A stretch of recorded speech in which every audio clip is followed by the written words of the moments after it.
असीम सौंदर्य और पवित्रता की प्रतीक इस गुलाबी नगरी को नमन करती हूँ। राजस्थान विश्वविद्यालय की दैदीप्यमान प्रतिष्ठा और उसमें आप सबकी शिक्षा के प्रति निष्ठा को नमन करती हूँ।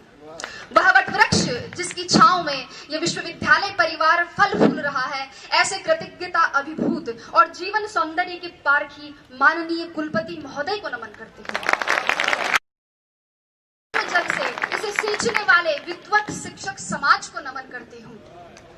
राजस्थान विश्वविद्यालय की वैभवशाली परंपरा और गौरवशाली इतिहास और उसमें जन्मी आप सबकी सुनहरे भविष्य की उत्साहित और अनुशासित प्यास को नमन करते हुए नमन करती हूँ उस परम पिता परमेश्वर को जो मुझ में वक्ता बनकर बोल रहा है, आप में श्रोता बनकर सुन रहा है और इस पंडाल के कण कण में विद्यमान होकर इस परम अनुष्ठान को साकार।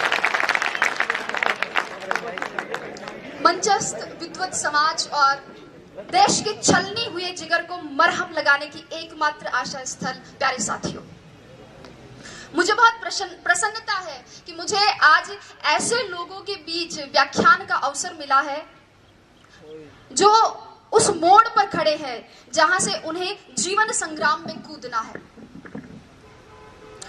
अभी आपके सामने बहुत सारी चुनौतियां और संघर्ष है। ऐसा नहीं है कि आरएस बनने के बाद मेरे संघर्ष और चुनौतियां खत्म हो गए हैं, बल्कि वो तो अभी शुरू हुए हैं, लेकिन उनसे लोहा लिए बिना हम आगे नहीं बढ़ सकते हैं।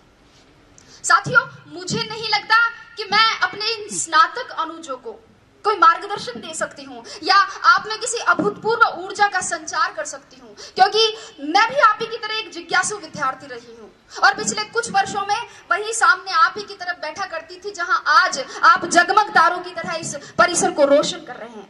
किंतु मैं इतना जरूर कह सकती हूँ कि यहाँ सिखाए जाने वाले उस श्रम, उस धैर्य, उस मार्गदर्शन, उस शैक्षिक वातावरण, शिक्षकों की विद्वता और अनुशासन के आवरण को यदि जीवन में उतार लिया जाए तो असंभव कुछ भी नहीं है।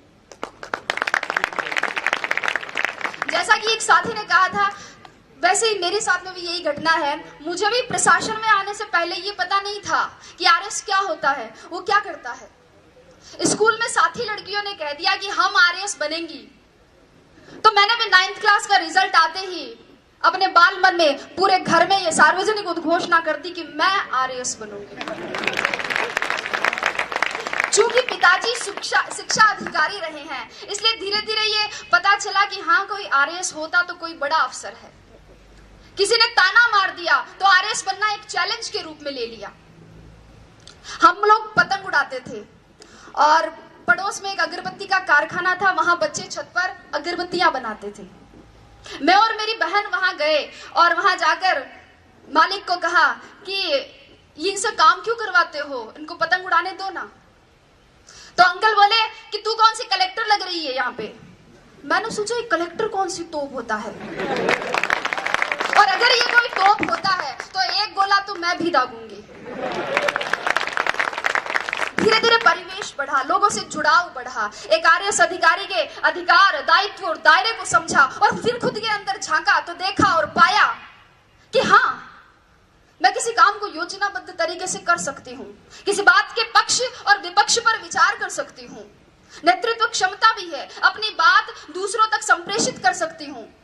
मम्मी और चाची का झगड़ा हो जाता तो उन्हें मना भी लेती हूँ, और दादी का आशीर्वाद तो है ही है। मैं आरएस बन सकती हूँ, मैं आरएस बनूंगी।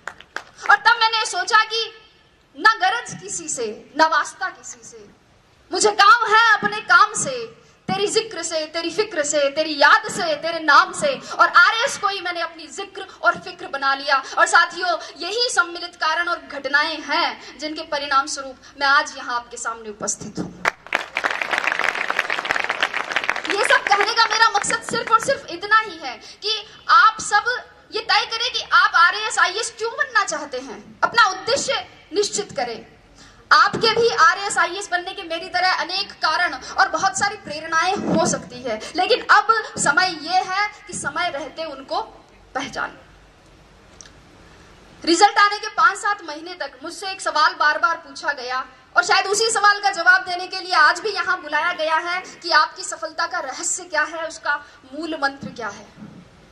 साथियों, और मेरा जवाब हर बार घुमा फिराकर एक ही होता है, परिश्रम, परिश्रम और परिश्रम।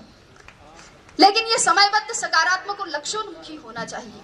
टॉपर कोई भी हो सकता है, आवश्यकता सिर्फ लगन, मेहनत और धैर्य की है। थोड़ा संक्षेप में बात करते हुए अब मैं आती हूँ परीक्षा के विविध स्तरों पर। जैसा कि आप सभी को पता है, परीक्षा के 3 स्तर है। संक्षेप में ही चर्चा करूंगी। प्रारंभिक स्तर पर, प्रारंभिक परीक्षा के लिए एक एक बिंदु की तैयारी के लिए सटीक और स्पष्ट तैयारी की जरूरत है। और यहाँ नादानी करने का मतलब है अपनी पतंग खुद काटना। वस्तुतः दोस्तों, प्रारंभिक परीक्षा की तैयारी मुख्य परीक्षा के दृष्टिकोण से करनी चाहिए और बिना किसी शॉर्टकट की उम्मीद लगाए करनी चाहिए। जिस व्यक्ति ने कभी हाथी नहीं देखा है, अचानक उसके सामने अगर हाथी आए तो क्या होगा? डर जाएगा। इसलिए आप पिछले वर्षों के, चाहे प्रारंभिक परीक्षा हो चाहे मुख्य परीक्षा हो, पिछले वर्षों के प्रश्न पत्रों का विश्लेषण कर सबसे पहले अपने डर को दूर भगाएं। अक्सर विद्यार्थी इस असमंजस में रहते हैं कि तैयारी कहां से शुरू करें, कैसे शुरू करें। मेरे हिसाब से 9वीं 10वीं की मानक पाठ्य पुस्तकों जैसे एनसीईआरटी बुक्स, इनसे सबसे पहले अपना आधार मजबूत बनाएं और फिर इसके साथ ही किसी एक राष्ट्रीय और राज्य स्तर के समाचार पत्र या और किसी एक मासिक पत्रिका का नियमित अध्ययन करें। जो बिंदु समझ में नहीं आए उन्हें याद करने के लिए नोट्स बना लें और परीक्षा से पूर्व उनका अधिकाधिक रिवीजन करें। ये थी प्रारंभिक परीक्षा। मुख्य परीक्षा की बात करें। मुख्य परीक्षा वास्तव में इस परीक्षा का निर्णायक चरण है, जिसका इस परीक्षा में 88% योगदान है। और यहां ध्यान दीजिएगा, यहां उत्तर की कसावट और उसका सर्वोत्तम प्रस्तुतिकरण ही कामयाबी का मूल मंत्र है।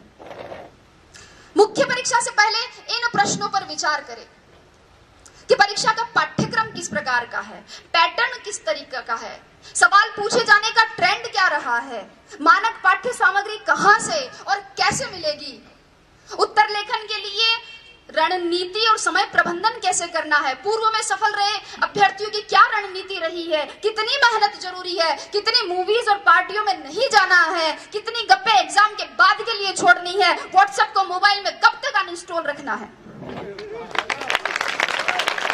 इन सभी प्रश्नों के सवाल आप खुद खोजें और अगर नहीं मिले तो आप कुलपति महोदय को धन्यवाद दें कि उन्होंने इसका समाधान करवा दिया।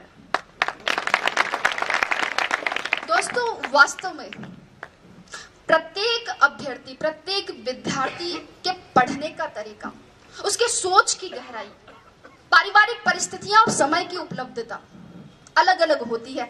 अगर आप इन सवालों के जवाब खोज लेते हैं तो आपकी आधी समस्या का समाधान हो जाएगा। अब बात करती हूं साक्षात्कार की। जैसे कि पुष्पा जी ने कहा था कि साक्षात्कार आपके ज्ञान का नहीं अपितु आपके व्यक्तित्व का परीक्षण है।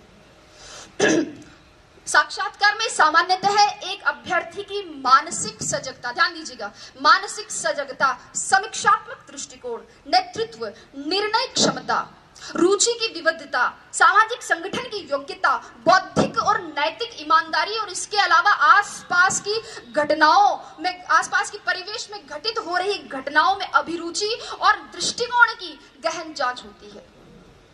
सभी प्रश्नों का उत्तर देना एक अच्छे साक्षात्कार का प्रतीक नहीं है और कुछ प्रश्नों का उत्तर न देना साक्षात्कार के बिगड़ने का परिचायक भी नहीं है। वस्तुतः ये तो सामने आ रही आपकी अवधारणाओं और आपके हाव भाव पर आधारित है। महत्वपूर्ण ये नहीं कि कितने प्रश्नों का उत्तर दिया, अपितु ये है कि उत्तर किस प्रकार दिया।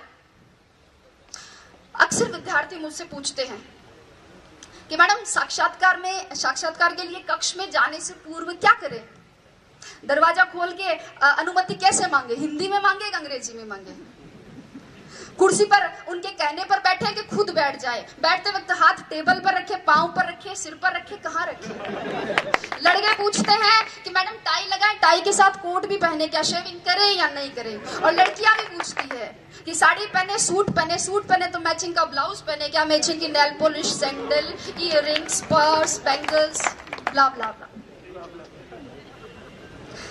लेकिन अगर चर्चा करें तो ये एक ऐसा विषय है जिस पर पूरा दिन खर्च किया जा सकता है।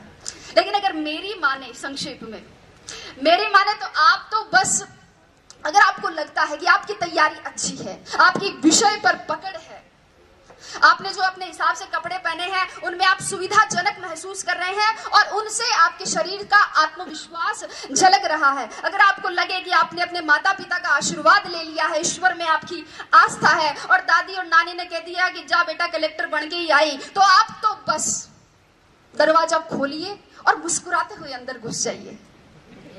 अभी आपका बायोडेटा देखा जा रहा है। एक प्रश्न आपकी हॉबी से, अगला ग्रेजुएशन के विषय से, अगला करंट नॉलेज से और क्रमशः प्रश्नों का सिलसिला। और अगर आपने अंत तक अपनी संप्रेषणीयता, अपनी समझ, अपनी ग्रहणशीलता, अपने नेतृत्व को बनाए रखा, अपने आत्मविश्वास को बनाए रखा है, तो आप उसी तरह मुस्कुराते हुए बाहर आकर भेरू जी, भोमिया जी, पित्तर जी, जिनको भी आपने याद किया था, उनको धन्यवाद दे सकते हैं। और अगर कोई साथी चाहे तो खोले के हनुमान जी में सवामणि की तैयारी भी कर सकता है, क्योंकि मैं ये गारंटी देती हूँ कि जीत आपकी है। शर्त इतनी है कि सवामणि का निमंत्रण मुझे मिलना चाहिए। तो ये तो बात हुई परीक्षा के विविध स्तरों की। अब मैं परीक्षा में सफलता की क्या प्रक्रिया है